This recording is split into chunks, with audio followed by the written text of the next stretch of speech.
Ang programang ito ay rated SPG. Striktong patnubay at gabay ng magulang ang kailangan. Maaaring may masiselang tema, lengguwahe, karahasan, sexual, horror o droga na hindi angkop sa But now that Giselle knows who you are, ano gagawin mo?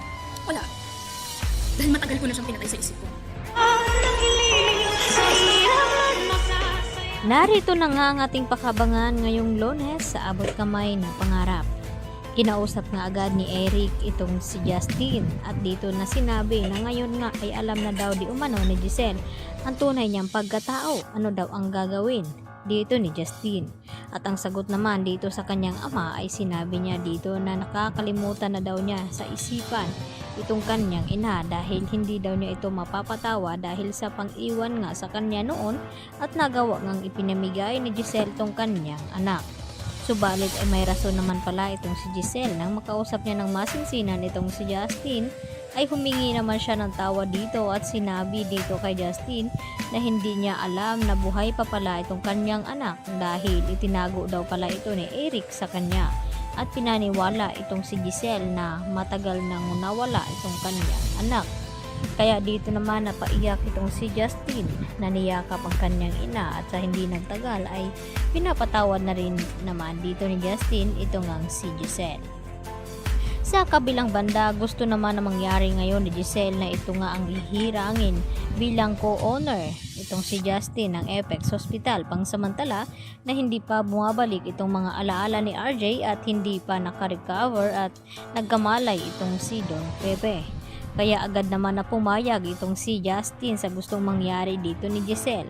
At dito nga nagulat ng husto itong si Zoe at itong si Moira nang mabalitaan nila na buhay pa pala ang anak ni Giselle na si Justin. At ito naman ang makakalaban dito ni Justin itong si Zoe at ito nga si Moira. Samantala dahil tumitindi na rin naman itong sakit at naramdaman dito ni Lynette kaya ang gusto mangyari ni Carlos Benitez na magbakasyon daw muna sila ni Lynette at ang kanyang anak na si Annalyn nang sa ganoon ay gumaling ito at maibsan ang stress na naramdaman ngayon ni Lynette at trauma sa nangyari ng pangloloob sa kanilang bahay.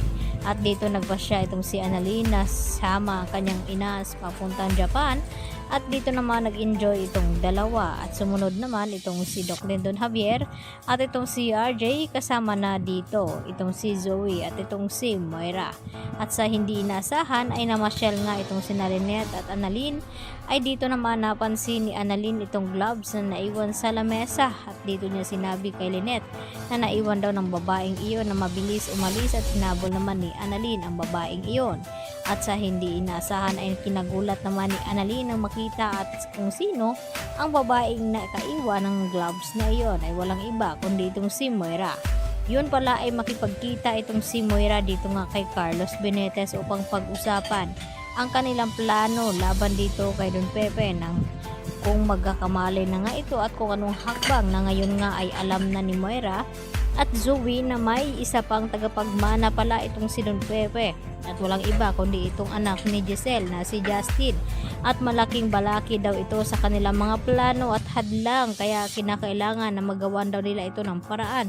Kaya agad na tinawagan nga ni Moira itong si Carlos Benitez at magkita daw sila.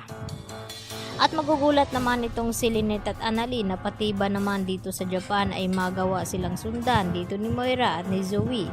At ganoon din itong si RJ at itong si Giselle dahil gustong mangyari ni Giselle na gusto niyang makabawi dito sa kanyang anak na matagal ngang nawalay sa kanya. Kaya yan naman ang ating pagkatutukan at aabangan bukas mga kapuso sa bagong taon at bagong season ng Abot Kamay na Pangarap. Yan lang po at maraming salamat.